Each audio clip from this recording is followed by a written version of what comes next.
Hi, good morning. Welcome again to this new wonderful multi-purpose room and to our lectures from Neale Murray. Just a little bit of housekeeping.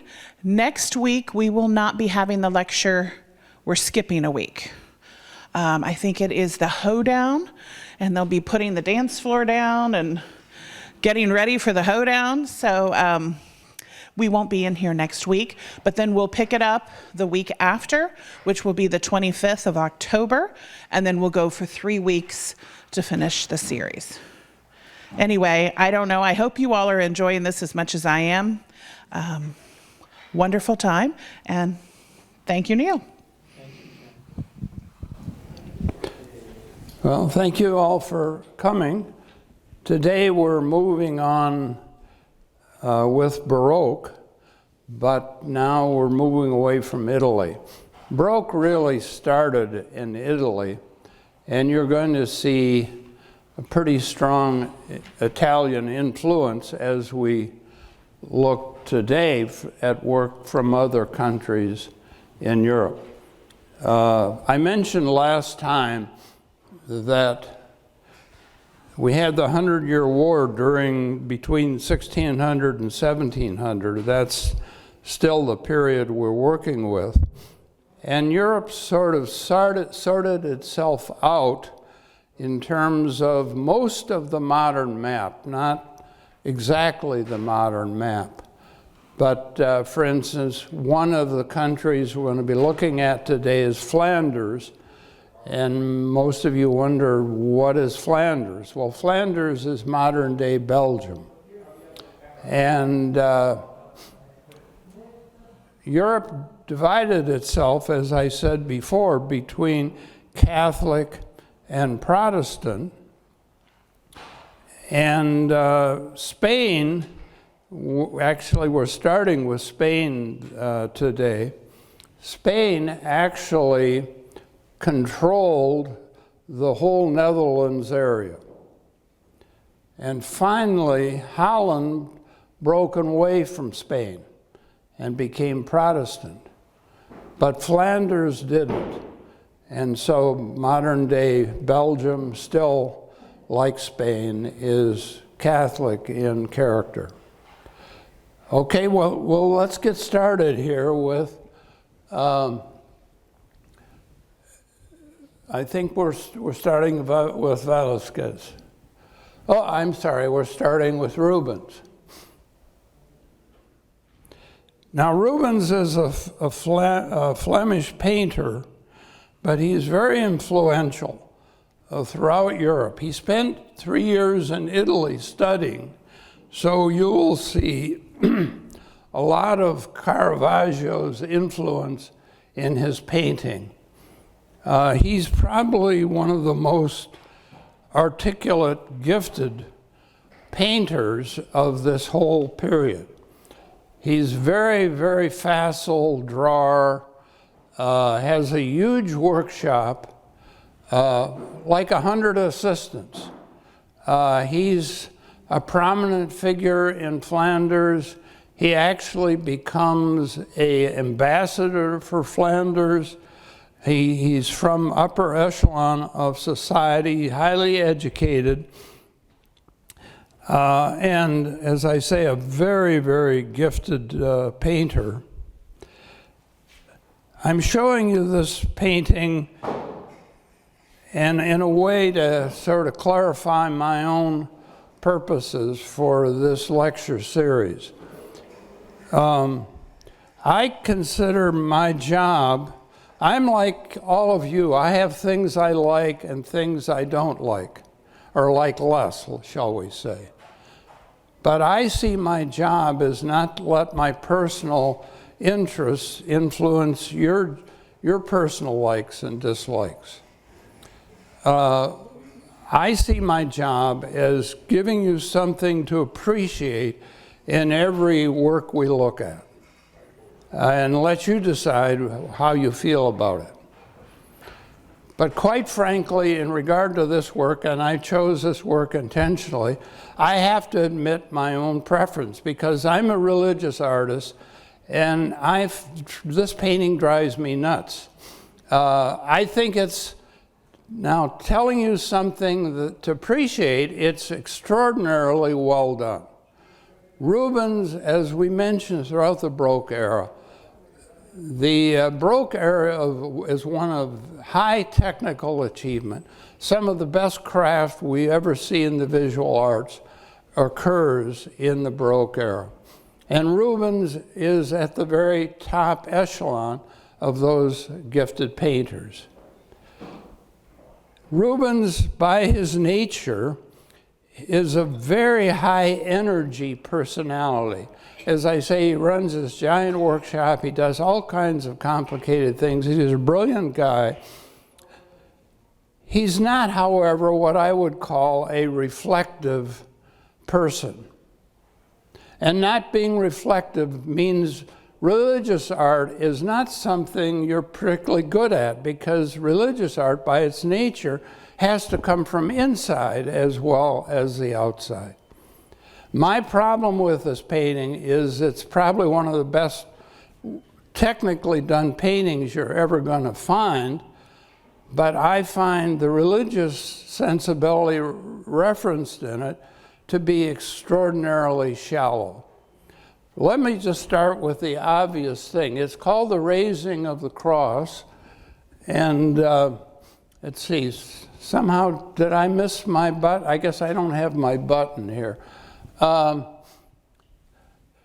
If you start to count carefully, as I did, thank you, Kevin.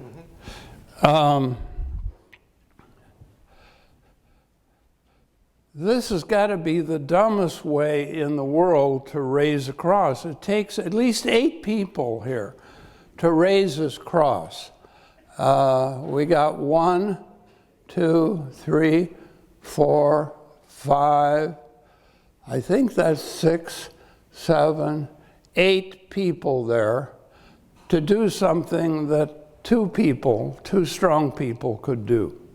Now that's all there to show off his understanding of anatomy and musculature. You see how powerful all these figures are. Christ himself has this massive figure. It obviously plays with dark and light, like Caravaggio did, but he puts things in here that don't seem to have much religious content. We got a dog down in the lower corner there. These side panels, and by the way, the thing is huge. You notice that the center panel is 15 feet by 11. And that's typical of Rubens' work. It's usually massive like that. He has, if you get close to Rubens, especially, this is an early Rubens, by the way, especially if you get close to the later ones, you see brilliant brushwork. You have to get close to see how facile he is with the brush. But in any case, in my assessment, this is a religious painting, supposedly in subject matter, but it's turned it into a sporting event. It just, I don't get the point when I compare it to other work, and later this morning, you're going to see Rembrandt. And Rembrandt perhaps is the most profound religious painter the world has ever produced. Now, can we see the next one, please?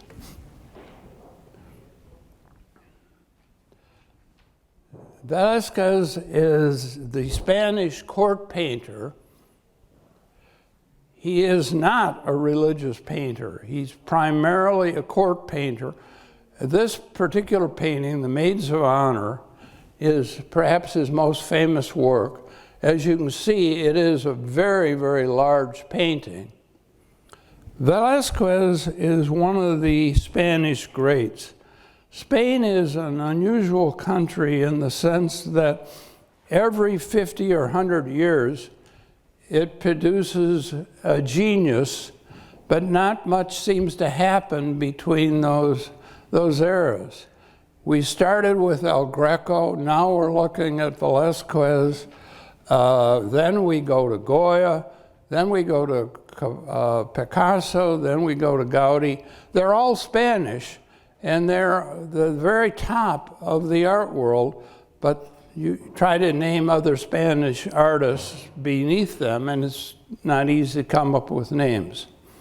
Velázquez is an extraordinary painter in the sense that he's an artist who starts to understand the character of visual communication. Now, let me explain something here that it's hard for the modern mind to grasp. You're looking at these images today in this class. Most of you are probably carrying, either in your pockets or purse, 1,000, 2,000 images on your phone. You see images all day, every day. Remember, in the world we're talking about, images, flat images, are extremely rare. This is well before photography. And typically only if you came from the social elite did you ever have access to flat images. Maybe in church you got an image or two, but that's it. And Velázquez, he starts to realize, now that we've developed all of these Renaissance techniques to paint realistically, now it's time to start examining what the heck we're doing when we create these images. And this painting is his sort of tour de force of his thoughts about what a painting is. And if you examine the painting carefully, as we're now going to, you start to realize the painting doesn't make obvious sense. The painting looks clear and understandable. Inside of it, however, there's all kinds of questions what images are. Let's start, first of all, the title is pretty obvious. The Maids of Honor. You have the little princess here, and surrounded by her maids, dwarves, a large dog, some older servants in the background. To the left, you see the artist himself. So he's painting himself in this work, and you notice he's working on a very large painting. That's probably the size of this painting. You see the measurements of the painting shown here. So ostensibly, it looks like a fairly simple thing. A more careful examination, though, will show you that you have a mirror in the background. And notice there are two figures reflected in that mirror. Now, those two figures are probably the king and queen. And in fact, if they are the king and queen and they're reflected back there, where we're standing looking at this painting, we're standing where they're standing. So that's the only way you can make sense out of that mirror image back there. You'll also notice next to them, however, a servant sort of framed in a door.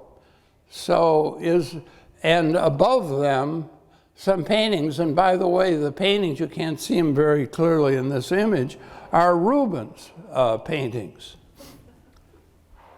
So Velázquez saw and understood Rubens' work, and the painting becomes a kind of question about imagery. What's going on here? Is Rubens painting the king and queen, and that's what we see with that big screen there? But then we've got a different level of image with the king and queen in the mirror. So that's another flat kind of imagery that tells us something about flatness and how you take the three-dimensional world and flatten it out, and how painting deals with light. And notice how subtly he handles light here. And you'll see that a persistent theme throughout the Baroque era. Light becomes the subject matter of so many of these paintings. Then you have real paintings over that mirror image. Even today, art historians cannot explain what the heck is going on here.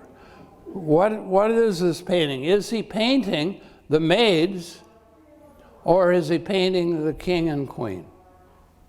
The painting doesn't tell us anything about that, but what it does tell us is Velázquez is starting to think about how paintings communicate themselves and what two-dimensional images, what kind of mysteries and ideas they can contain. He's really a more reflective, much more reflective painter than Rubens is. Rubens has a flashy, quick intelligence. He can paint a painting in a day or two. Velázquez is a much slower mind, but also a much deeper mind than Rubens. Now, can we see the next one, please? Now we're moving to Holland. Now, in Holland, remember, Holland's now separated itself from Spain. It's become a Protestant country, and the particular Protestantism that it's chosen is Calvinism. Now, that name, of course, comes from the theologian John Calvin, who was one of the two major Reformation theologians. In fact, during this era, there are only two forms of Protestantism, Lutheranism and Calvinism. And anyway, Calvinism is a much more austere form of the Christian faith, at least in that era. Today, there are Dutch Reformed communities along the western coast of Michigan. In fact, I worshiped in one of those communities in Kalamazoo, and they are not anywhere near as rigid as they were in this particular era. But in any case, there is no place anymore in Holland for religious art. Because of Calvinism, the churches generally get whitewashed, and they do not want any imagery at all. Sometimes stained glass windows even get painted over. So needless to say, they inherited Catholic churches because Spain had controlled Holland before this time. But anyway, there is simply no place anywhere in Holland for religious art, at least in the public sense. The other thing you want to be aware of is Holland becomes essentially a more democratic country. It does not have a king. And it's typical in Protestant countries. This is where actually democracy in Europe developed. It developed in mostly Protestant countries. And because of that, the country is sort of run by an upper class elite. A part of those elites are the various groups of figures that cluster together in various kinds of guilds. Some of them are military guilds.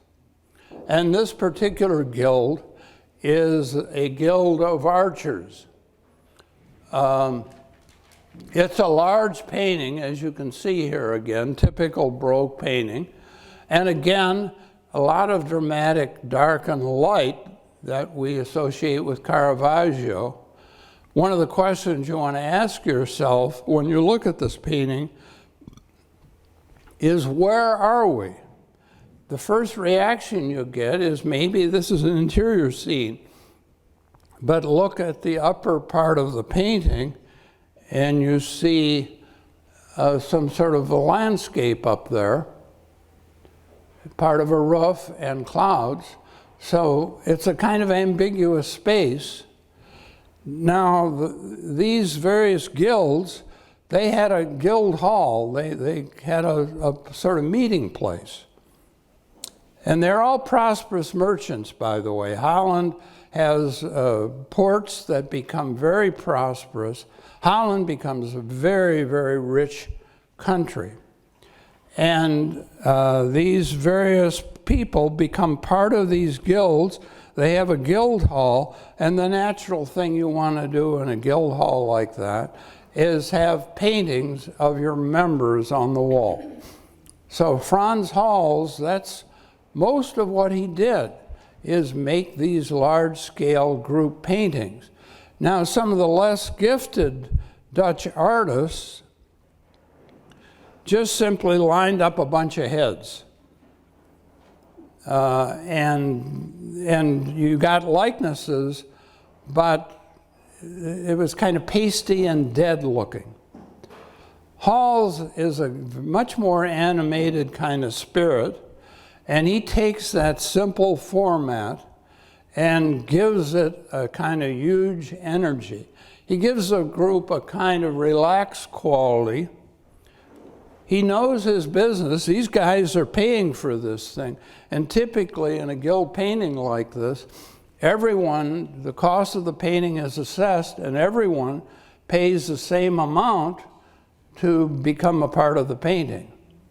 And part of your job as a painter is then to represent them all clearly. So they're all recognizable as members of the Archers Guild. Notice each face is different. Each face is a portrait. And he gives them this animated pose. It's kind of hard to figure out what's actually going on here, but it looks like some sort of conversations are taking place. Here, certainly, it looks like a conversation going on. You've got these lances and spears. I think it's curious, they're the Archers Guild. I don't see any arrows, I don't see any bows, but in any case, we've got lances and flags and such. And you see how much movement and energy becomes part of this group. They look like a bunch of interesting, lively guys. They're not just kind of staid figures. Notice they're all dressed in the traditional black with a white rough collar, which again is represents that kind of conservative reform sensibility. Anyway, Hals did that sort of painting throughout his career, and you have to get close to a Hals like a Rubens to really understand why he is as good as he is. You get very beautiful, soft brushwork in a Hals. By the way, some of the artists we're looking at today, if you guys have been down to the Taft Museum downtown, there's usually a special exhibit down there that we go down there for. But start to go back in the halls, and you're in fact going to see Rembrandt, you're going to see Hals, you're going to see Rubens, you're going to see some of these major figures. There's a Goya back there.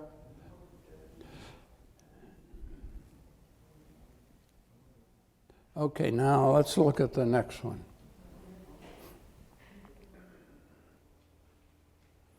This is, of course, Rembrandt. And Rembrandt is clearly influenced by the Baroque. He's definitively a Baroque artist, not just chronologically, but stylistically. You see how he plays with the dark and light that we associate with Caravaggio. But you'll notice something about the dark and light you get here. And by the way, it's called a night watch. It's actually not a night scene. It's supposed to be a daytime scene. You notice the contrast. You see dramatic whites and you see dramatic darks, but you notice the overall look has a kind of softness about it. It's not that sharp, really bright white and then really black dark that we saw in Caravaggio. Now, this is his idea of one of these group portraits, but it shows you how creative Rembrandt is, and it's a creativity that often got him in trouble. By the way, he did not live the perfect life that Rubens did. He ended up going bankrupt and had all kinds of problems in his life. He lost important figures in his life. Anyway, he takes that group portrait and represents it, but now represents it in a way that gives it even more animation than Hall's did, but so much animation that you start to question things. Here we got, is that a dog or a cat down there? You know, what does that have to do? Sometimes it's called departure of the volunteers, by the way. They're supposedly mustering up for some military action. You're seeing figures like this guy, looks like he's loading his gun. These two figures here to be leaders. No one can figure out what is this young girl in this painting for, and why is she so brightly lit? Again, that's kind of a luminous, glowing quality to the way the light is represented there. Now keep in mind, all of these people had to pay for this painting. They all paid the equal amount. If you were this guy here, how would you feel about that? The other guy's arm is covering his face. If you look carefully, you see some figures just barely represented. So in Rembrandt's mind, this is more about the act of painting and animating a group than it is pleasing this military guild. But I want you to notice that quality of the soft, kind of gentle light that you get there. Light is a way, it almost takes on, even in a group look, painting like this, it almost takes on a religious tone. Now, can we see the next one, please?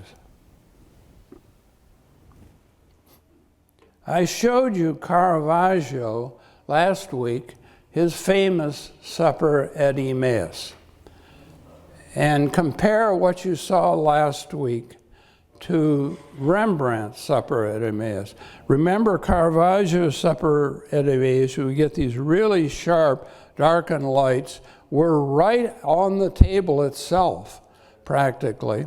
Christ has no halo, and the two disciples are sort of reacting, pulling away from Christ as he's revealing himself as a Christ as he breaks the bread. But we're right in the action. It's very physical interpretation of that event. He's good Counter-Reformation artist, and he's trying to make the miracle look real.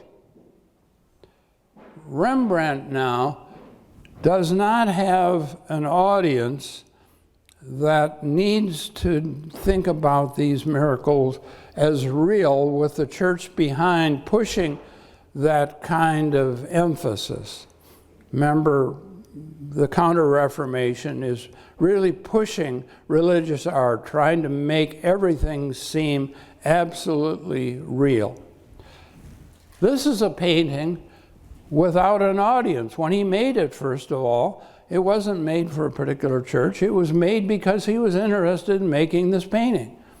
He had no audience at all for making this painting. This represents who he is, not who a client is. And notice how he takes this scene and interprets it in some ways that is like Caravaggio, and in other ways very, very different. First of all, notice we're further back. We're not at the table anymore. So we're viewing the scene from a distance so that we can grasp the whole scene, and it starts to give us the possibility of reflecting on what's going on here. Also, the gestures of reaction are not as violent as they are in Caravaggio's painting. You've got this figure here putting his hand to his mouth and perhaps a kind of act of astonishment. We've got this figure here, again with a kind of pose that leans away a little bit. None of that is dramatic as it was in Caravaggio. We've got the servant who really is clueless, as he was in Caravaggio. And now you notice Christ is represented in a much softer way. And notice he doesn't have a halo anymore, but he has a luminous quality.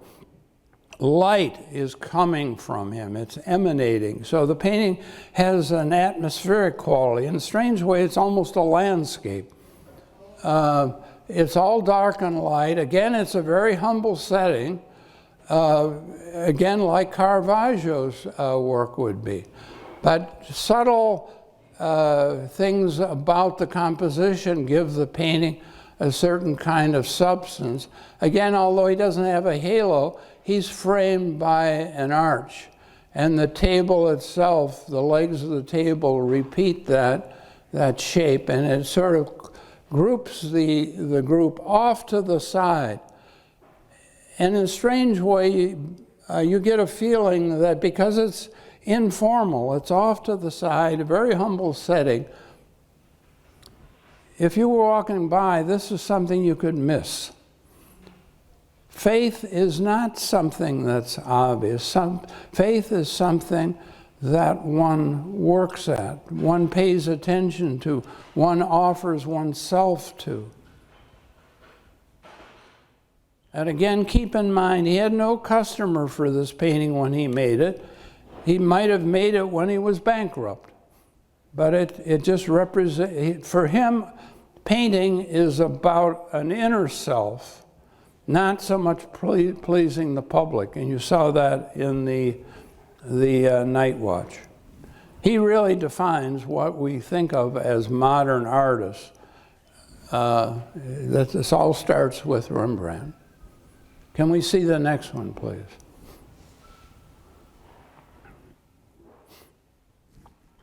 One of what many people regard the most important parable in the Bible is the parable of the prodigal son. It shows up in the 15th chapter of Luke. It's a very unusual, wonderful story. An important German theologian actually felt it was mistitled. We call it the parable of the prodigal son. He said it should be called the parable of the waiting father. Because that's really the point of the parable. Remember now what the story was. You've got a younger son. Now keep in mind, in that world, if you're a younger son, you will receive an inheritance, but it's nowhere near the inheritance of the older son. The older one will inherit the farm and whatever the family business is. Anyway, this younger son has this wanderlust. He's a high-energy kid, and he wants to leave the sanctity and the calm of his family home and see the world. And so he goes out in the world and spends all of his money. He uses it up pretty quickly. Again, his inheritance wouldn't be as large as the inheritance of the older son. He lives a dissipated life, and finally, after he's impoverished in the far country, ends up and only able to survive, ends up in a farm feeding the pigs.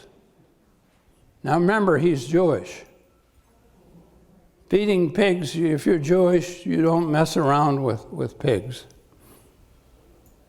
And he wishes, he's so hungry, he wishes he could eat the food that he's feeding the pigs. So he finally realizes this crazy quest that I'm on is in fact crazy. I better go back to the Father. And the story has him coming back, and the Father sees him from a distance and comes running to him to meet him. And now we see the Son, as Rembrandt shows it, on his knees before the Father.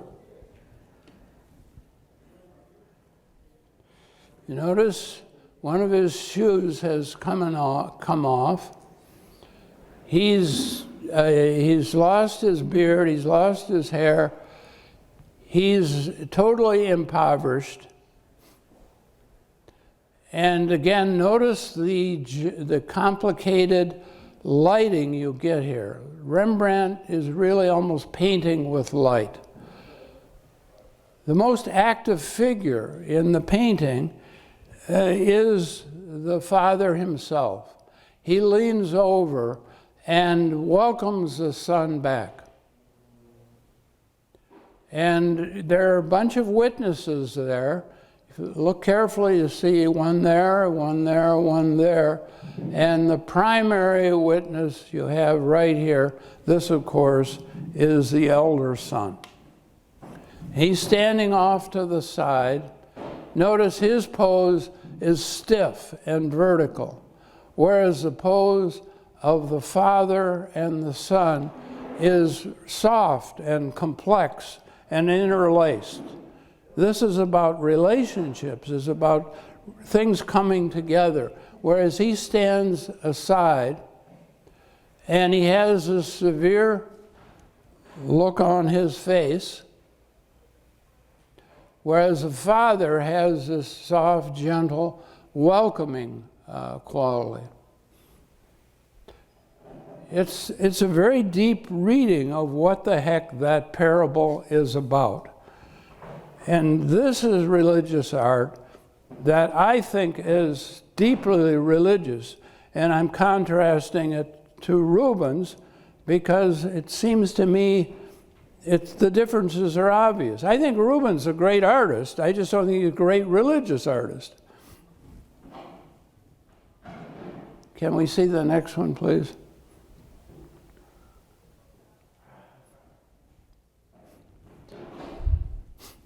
Now, in some ways, this is a class not just about history in the conventional sense of what happens in the world. It's a class about human consciousness, the way we think about the world. That's what art does. Art interprets the world, and artists think about what does the world I'm looking at mean? And they try to represent it to other people to share that consciousness. Now I'm showing you this painting by Ruysdael, who is one of the very best of the Dutch landscape painters,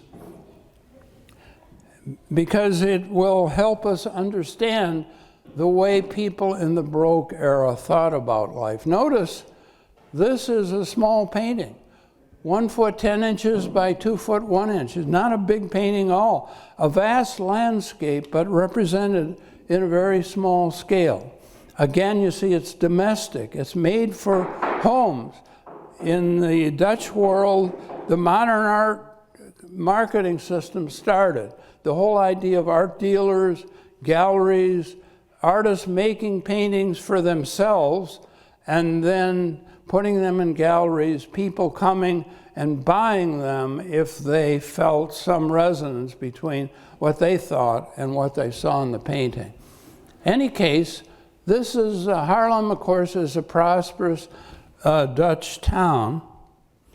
And I'm showing you this painting because I want to contrast it. We're going to come back to it in a minute. But I want to contrast it to a painting I showed you at the beginning of the Renaissance. I want to show you the way thinking changes in the 150, 200 years we're studying between the Renaissance and the Baroque. Let's look at the next one, please, Jana. Apologies for the distraction. I didn't? Yeah. I showed this painting at the beginning of the Renaissance. It's a painting by Bellini, The Ecstasy of St. Francis. I showed it because it represents a new way of thinking in Europe. First of all, it's a landscape painting. The medieval era did not make landscape paintings. This world didn't matter. Heaven was represented. That's why the backgrounds are actually gold leaf, typically, in the medieval era. This painting starts to show us what the real world looks like, and it's now a kind of new kind of theology. It's a theology not about heaven, but it's a theology of creation. So St. Francis is here with his arms open.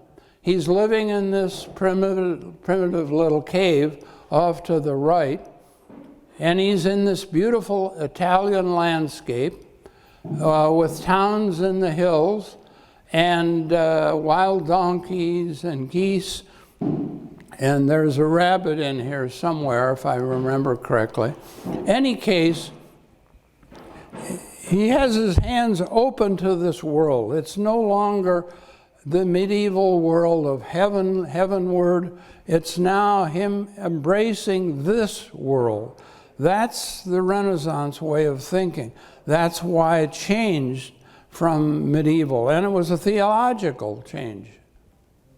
Now let's go back to Ruysdael's painting.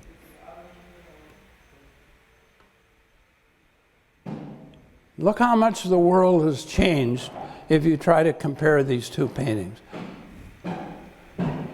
The church is still here, if you look carefully. Here is the main church. There are several windmills here. And if you look in the foreground, you see these buildings with these white strips along.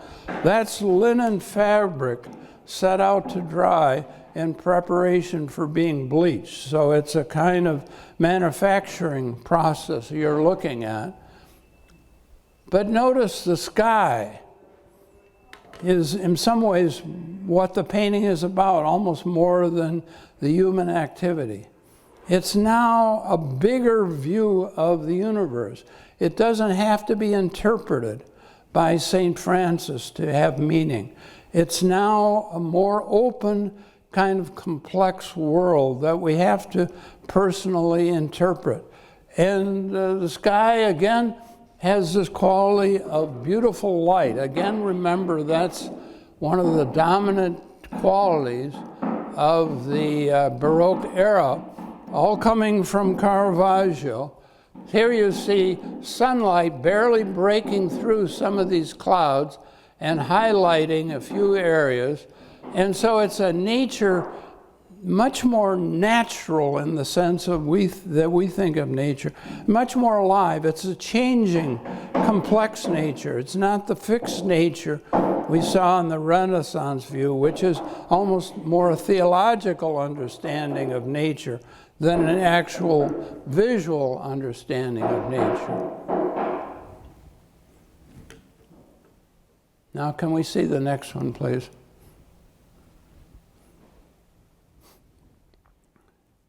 Perhaps one of the greatest of the Dutch painters, certainly when it comes to rendering light, is a guy named Vermeer. Vermeer was not all that prominent an artist in his own era. As far as we know, we only have 35 paintings that Vermeer made. He did not, like Rubens, have a workshop.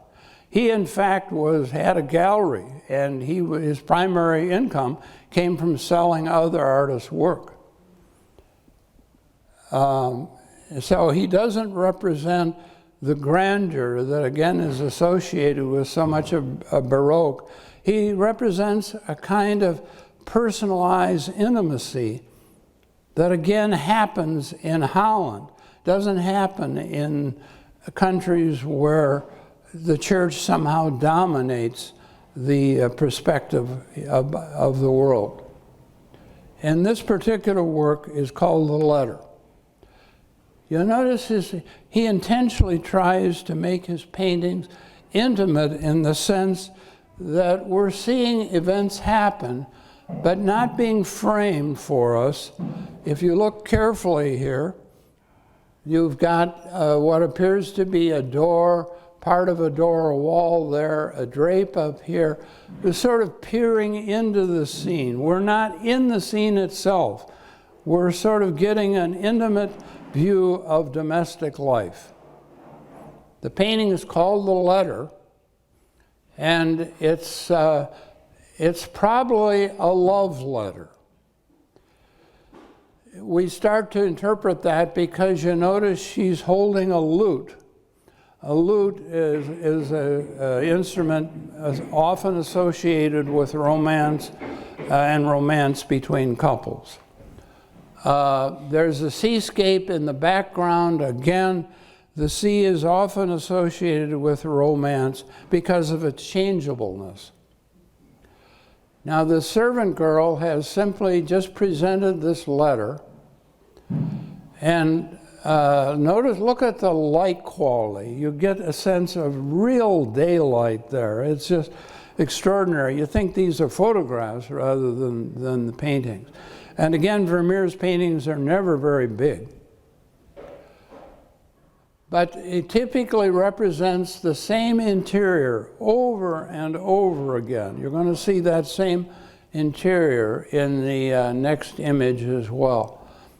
And you notice how gentle and personal this is, and compare it to what we saw in Italian Baroque art. The Baroque world is a complicated world. There's no easy way to summarize it and explain to people this is what really Baroque art is. The dark and light qualities are still there from Caravaggio, but now the spirit of the work is totally different. And again, these are paintings simply meant for someone's living room or bedroom or whatever. And can we see the next one, please?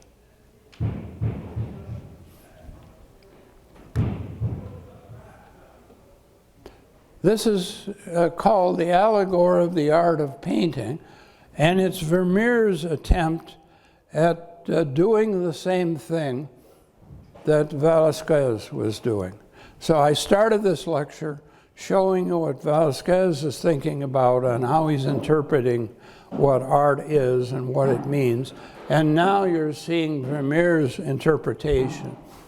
Again, notice it's a kind of secret view we're looking at. We have this big drape off to the side. The artist, who's probably Vermeer, has his back to us, and his subject, this woman holding a musical instrument and a book, probably the Bible. And then notice again the quality of light. You'll notice the same parquet floor that we had in the last painting. It's probably the very same room, and on the wall is simply a rendition of the Dutch provinces. There were 8 or 9 provinces that were part of Holland. In any case, you'll notice there's something terribly quiet and still looking about this painting. I think it's ironic I'm talking about it in the midst of a racket to my back, but it's starting to suggest art is this personal, intimate thing we're only allowed to get a kind of sneak preview of. It's the artist simply allowing us inside their vision. His rendition of sunlight is just hard to figure out how he did it. There are modern analyses of his painting, and you don't get the quality of sunlight he got here by just slathering white on a canvas. It's a complicated series of thin glazes, one glaze on top of another, on top of another. Those are semi-transparent layers of paint. Leonardo was the first one to really paint that way, and oil paint lends itself to that kind of approach.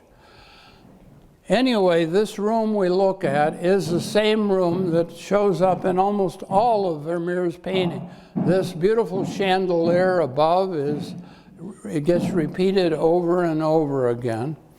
Again, as I mentioned, he was not a famous or that important an artist, and so there might well have been more Vermeers, but they were never that highly regarded, and so they have been lost over the years. Today, of course, they're worth millions and millions of dollars. Now, I always leave a few minutes for a question, so if I can hear you amidst the racket, I'll be glad to respond to any questions you have. I have a question. Right. A few of the paintings, it seems like almost all of the character and work is in the bottom half of the painting, and the upper half is not as well used. Mm-hmm. Is there a special reason for that? Probably more than anything is the artist is trying to give us a greater sense of space, even interior views. And what's distinctive about Baroque is that now you have a view of the world as not earth-centered, but part of a cosmic order. Remember, the oval shape I talked about as part of Baroque derives itself from cosmology. And my guess is that's sort of a hint of that quality of they're trying to create a greater sense of space. And I think that's probably most obvious in the Roysdale landscape that I showed you. It goes on forever. Yeah. Anyone else?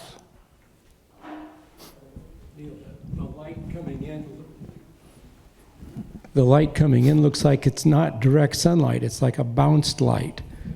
You think? Yeah, it's this, again, we see in some of the other Vermeers, there's, for instance, that same window, and there's a maid, there's a kind of table or shelf beneath the window, and there's a maid pouring milk, and she's right in front of that window.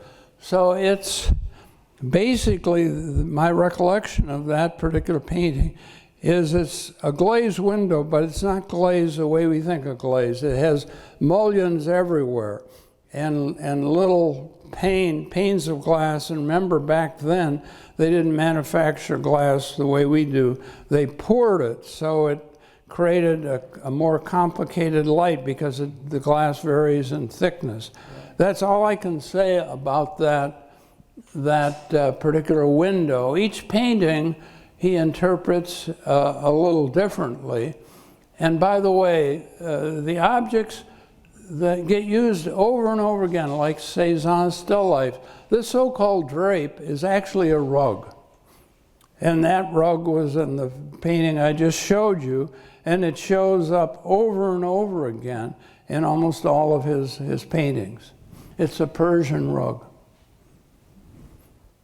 Yes? Is the rug always the same colors? Always the same colors in the rug? Generally, depending on the lighting it's in, yeah.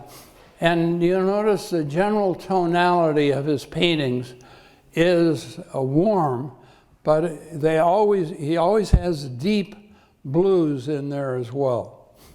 In this case, you see it in the woman's dress. And you see, of course, some of those blues in the drape rug itself. And if you look at the painting that he's working on, he's already, see, she's got this odd headdress, again with blues.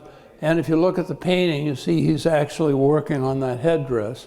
And he's got a maul stick. A maul stick is a stick that artists use because, remember, oil paint dries very, very slowly. And you can't put your hand on that painting while you're painting it because you're going to smear what you just did. So you have the stick, and you lean against the stick while you're developing the painting. And that's what that stick is you see there. Can I help anyone else with any questions? It's just about time for us to have lunch. Anyone?